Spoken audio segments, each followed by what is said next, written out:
मैं आज दुनिया के सामने, देश की जनता के सामने गर्व से कहता हूं कि हिंदू कभी टेररिस्ट नहीं हो सकता। मैं गर्व से कह सकता हूं कि कोई भी हिंदू कभी आतंकवादी नहीं हो सकता। राज्यसभा में जब यह वाक्य गृह मंत्री अमित शाह के मुंह से निकला तो ये महज एक बयान नहीं था।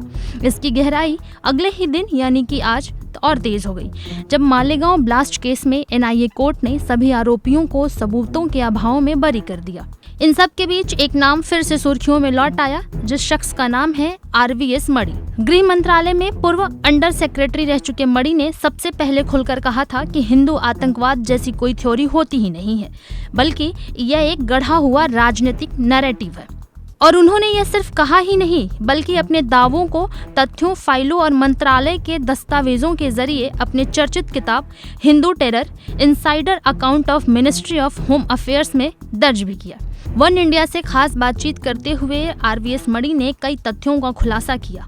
देखिए इस रिपोर्ट में पूरा इंटरव्यू। तो मालेगांव के सभी आरोपियों को सबूत के अभाव में बरी कर दिया गया, क्या कहना चाहेंगे आप इस पर? ये पूरा आरोपी निराधार था, किसी आधार के बिना ही इन्होंने फ्रेम किया था, इनको झूठे केस में फ्रेम किया था, तो सबूत कहां से आएंगे? ऊपर से अब ये भी कन्फेशन हो चुका है,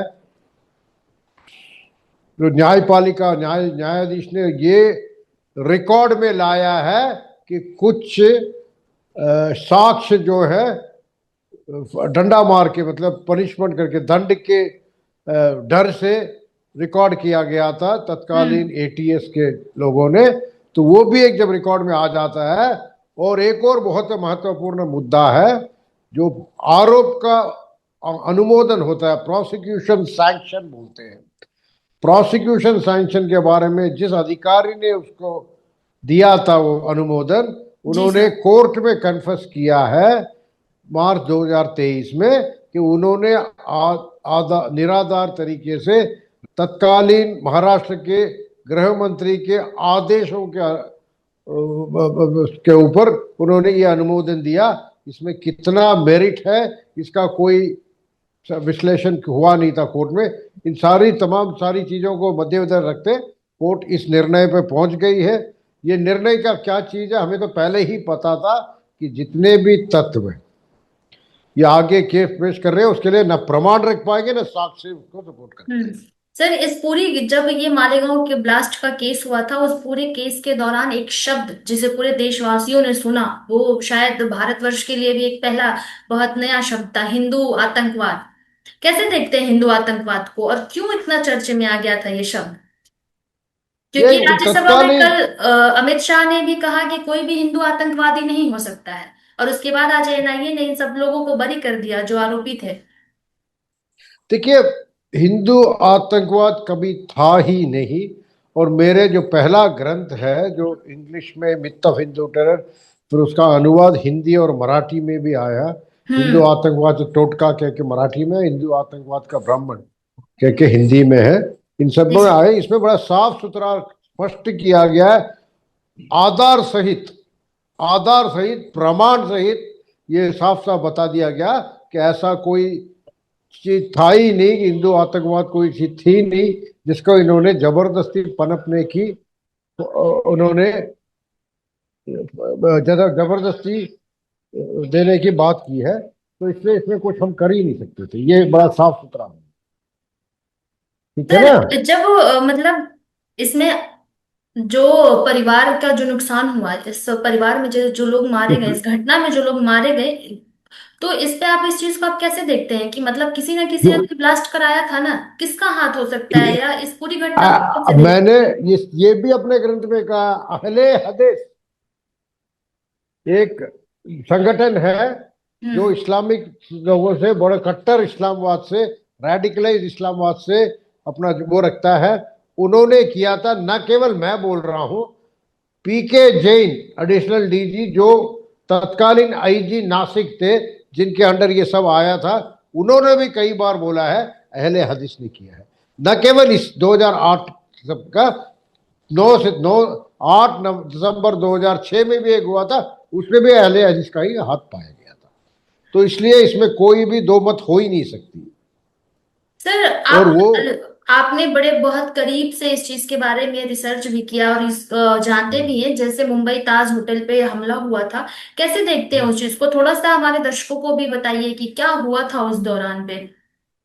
मुंबई अटैक के जो 26/11 के अटैक के संदर्भ में तो मैंने स्पष्ट किया कि तत्कालीन जो जितने भी वरिष्ठ अधिकारी थे भारत सरकार के आंतरिक सुरक्षा को संदर्भ देखते हुए जिनका दायित्व है वो सारे पाकिस्तान में फंस गए थे। फिर मैं एक ही अधिकारी वहां बचा हुआ था, वो भी मुझे भी बाहर निकालने का पूरा प्रयत्न किया गया, पूरा प्रयास हुआ, परंतु वो उस दिन न्यायपालिका ने उस दिन वो निर्णय ले लिया था। और अगले दिन सुबह आने वाला, मैंने टिकट एडवांस करके पता नहीं क्या सोचा था, मैं पहले वाले दिन आ गया और 26/11 को यहाँ उपस्थित था।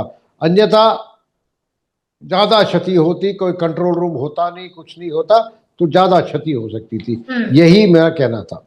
सर इसमें इस पूरे केस को जिसने बहुत करीब से जांच पड़ताल की थी, हेमंत करकरे जी का एक नाम सामने आता है। उनके जो नतीजे हैं उस पे आपकी क्या राय है?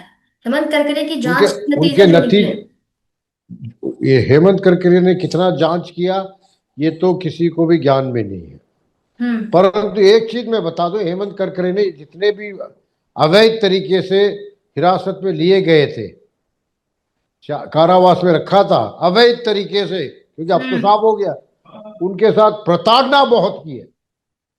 36 घंटे साध्वी प्रज्ञा के खुद का आत्म वो है कि कथा है कि 36 घंटे कंटिन्यूसली शिफ्ट लगा के मारते थे, नाक से खून आ जाती थी, ठंडे पानी में डाल के, मतलब ठंडा पानी मतलब फ्रीजिंग वाटर डाल के उनको पीटते थे।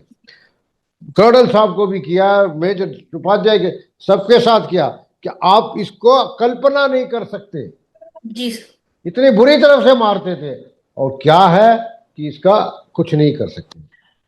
सर इस पूरा जो घटना हुई, ब्लास्ट हुआ, इससे सबसे ज्यादा फायदा और सबसे ज्यादा नुकसान किसका हुआ? फायदा नुकसान तो किसी का नहीं हुआ, नुकसान जो है पूरे भारतवर्ष का हुआ है। सांप्रदायिक को बढ़ावा मिला था।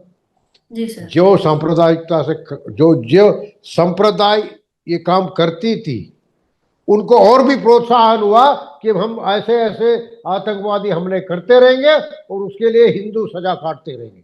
एक बहुत मूल बात है, बहुत महत्वपूर्ण बात है कि देखिए, समझौता एक्सप्रेस में भी यही हुआ था, मक्का मस्जिद में भी यही हुआ था, अन्य जगह में भी यही हुआ था कि पाकिस्तान के हस्तक्षेप से यहाँ के कुछ संप्रदाय के लोग जो पाकिस्तानी को भाई समझते हैं, जब उन्होंने उनके हस्तक्षेप के कारण, उनके संसाधन के सपोर्ट के कारण जब यहाँ आतंकवादी हमले करते थे, तो उसका परिणाम में क्या होता था, भारत सरकार का, यूपीए की सरकार के हाथ में थी, वो हिंदुओं को अंदर करके हिंदुओं को कारावास में भेजता था।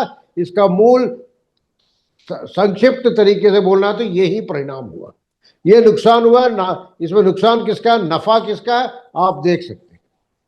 जी, तो बहुत बहुत शुक्रिया सर, आपने अपने इतने कीमती और बिजी शेड्यूल से हमारे लिए समय निकाला। इसके लिए वन इंडिया पूरा परिवार आपका बहुत शुक्रगुजार है। Thank you sir. Subscribe to One India and never miss an update.